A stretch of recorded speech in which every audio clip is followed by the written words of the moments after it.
आज ज़्यादा से ज़्यादा लोग अपनी ज़रूरत की चीज़ें ऑनलाइन ढूँढते हैं और उसे ऑनलाइन ही खरीद लेते हैं। आपका एक अच्छा-सा ऑफ़लाइन शॉप हो, तो आपको ऑनलाइन आना ही पड़ेगा क्योंकि आने वाले कल में सब कुछ ऑनलाइन ही होने वाला है। प्रोडक्ट वाले डॉट कॉम पर आप अपने प्रोडक्ट की लिस्टिंग फ्री में कर सकते हो। कुछ लोग मुझसे ये पूछ रहे थे कि आखिर प्रोडक्ट वाले डॉट कॉम पर बेचना क्या है?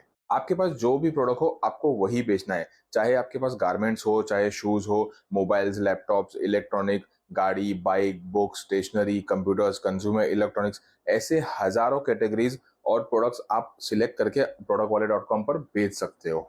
जो भी प्रोडक्ट आपके पास हो, उसकी कैटेगरी आपको प्रोडक्ट वाले डॉट कॉम पर मिल जाएगी। इन केस आपकी रिक्वायर्ड कैटेगरी अगर प्रोडक्ट वाले डॉट कॉम पर नहीं है, तो आप मुझे ईमेल कर सकते हो या फिर कमेंट्स कर सकते हो। मैं उसकी कैटेगरी ऐड करवा दूंगा। आज मैं आपको बताने वाला हूँ कि आपके पास ऑफलाइन शॉप है, तो आपको ऑनलाइन क्यों बेचना चाहिए, और आप ऑनलाइन बेच रहे हो तो आपको एक ऑफलाइन शॉप क्यों ओपन करना चाहिए। तो देखते रहिए। मेरा नाम है शोएब शेख और मैं आप सभी का प्रोडक्ट वाले में एक बार फिर से स्वागत करता हूँ। ऑनलाइन सेल्स का सबसे बड़ा प्रॉब्लम होता है रिटर्न्स। कभी टूटा हुआ वापस आएगा या कभी यूज किया हुआ वापस आएगा। ऐसे में बहुत नुकसान हो जाता है। एक ऑफलाइन शॉप होने से आप उसी प्रोडक्ट को कस्टमर को फेस टू फेस दिखा के दे सकते हो कि सर प्रोडक्ट बिल्कुल ठीक ठाक है, सिर्फ बॉक्स थोड़ा सा डैमेज हो गया है, 100 200 या 300 रुपए का डिस्काउंट भी दे दोगे तो कस्टमर हंसी खुशी ले लेता है, क्योंकि फाइनली उसको बॉक्स तो फेंकना ही होता है। ऐसे में कस्टमर भी खुश हो जाता है कि उसको डिस्काउंट मिल गया और आपका भी काम हो जाता है कि आपका एक डैमेज बॉक्स था, वो प्रोडक्ट उसमें अच्छा था, वो आपका प्रोडक्ट सेल आउट हो गया।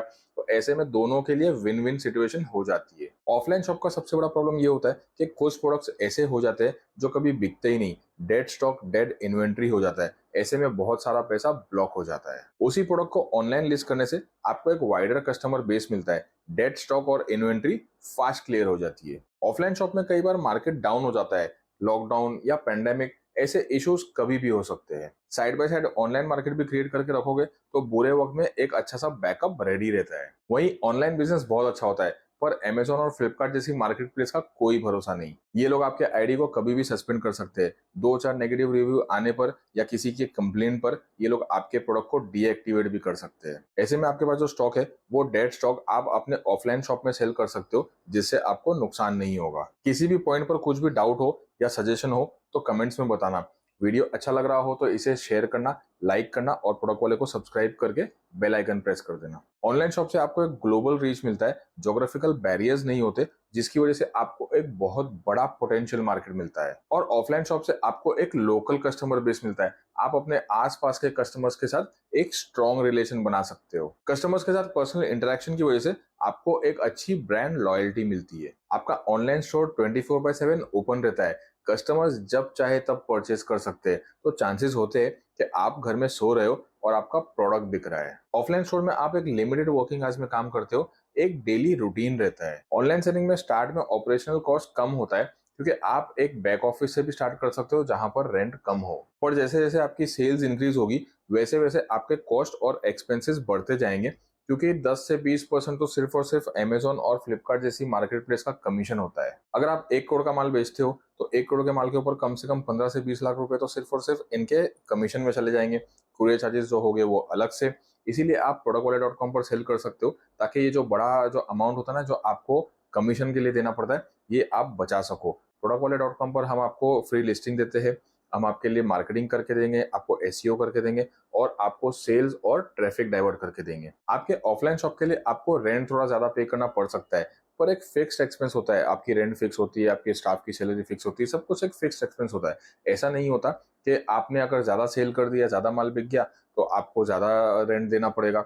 ऐसा नहीं होता। जैसे कि ऑनलाइन मार्केट प्लेस में क्या होता है कि आप जितना ज्यादा सेल करोगे उतना आपका कमीशन बढ़ता जाता है। इसीलिए ऑनलाइन और ऑफलाइन दोनों सेल्स चैनल रखा करो, आपके लिए सबसे बेस्ट होगा। आजकल सबको अच्छा लगता है घर बैठे बैठे मोबाइल या लैपटॉप पर प्रोडक्ट्स देखना, प्राइसेस कंपेयर करना और ऑनलाइन परचेस कर लेना। बहुत ही कन्वीनियंट होता है, पर कभी कभी यही कन्वीनियंस डिससेटिस्फैक्शन में बदल जाता है, क्योंकि प्रोडक्ट दिखने में बहुत अच्छा लगता है, क्योंकि उसकी फोटोग्राफी वैसी होती है, लाइट्स या फिर स्क्रीन रेजोल्यूशन की वजह से भी प्रोडक्ट बहुत अच्छा दिखाई देता है।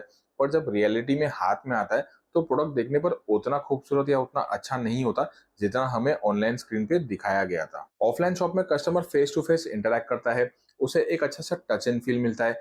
आपका एक पर्सनल असिस्टेंस भी मिल जाता है, जिसकी वजह से कस्टमर परचेस करने से पहले ही सेटिस्फाइड हो जाता है। एक बार फिर आपको याद दिला दूं कि किसी भी पॉइंट पे कोई सजेशन या डाउट हो तो मुझे कमेंट्स में बताना। वीडियो अच्छा लगे तो इसे लाइक करना, शेयर करना, और अब तक प्रोडक्ट वाले को सब्सक्राइब नहीं किया हो तो प्लीज सब्सक्राइब कर लेना और बेल आइकन को भी प्रेस कर देना। ऑनलाइन स्टोर में कस्टमर के साथ फेस टू फेस इंटरेक्शन नहीं होता, जिसकी वजह से कस्टमर की लॉयल्टी थोड़ी डिफिकल्ट होती है। आपने कितना भी अच्छा प्रोडक्ट दे दिया और डिलीवरी भी टाइम पर हो गई, पर आप एक अच्छा कस्टमर रिलेशन नहीं बिल्ड कर पाए तो कस्टमर दूसरी बार कहीं और से ले लेगा। ये सबसे बड़ा प्रॉब्लम और ड्रॉबैक होता है ऑनलाइन सेलिंग का। वहीं ऑफलाइन स्टोर में आपको कस्टमर के साथ एक स्ट्रॉन्ग रिलेशन और बॉन्डिंग बनाने का एक मौका मिलता है, जिसकी वजह से कस्टमर दोबारा किसी और शॉप में नहीं जाएगा, आप ही से लेगा। आपके ऑनलाइन स्टोर के लिए आप डिजिटल मार्केटिंग टूल्स का इस्तेमाल कर सकते हो, सोशल मीडिया पे एड्स करवा सकते हो, या फिर ईमेल मार्केटिंग भी आप करवा सकते हो, जिसकी वजह से आप एक स्पेसिफिक ऑडियंस को टारगेट करके अच्छे से सेल कर सकते हो। ऑफलाइन स्टोर में आप फिजिकल प्रमोशन रन कर सकते हो,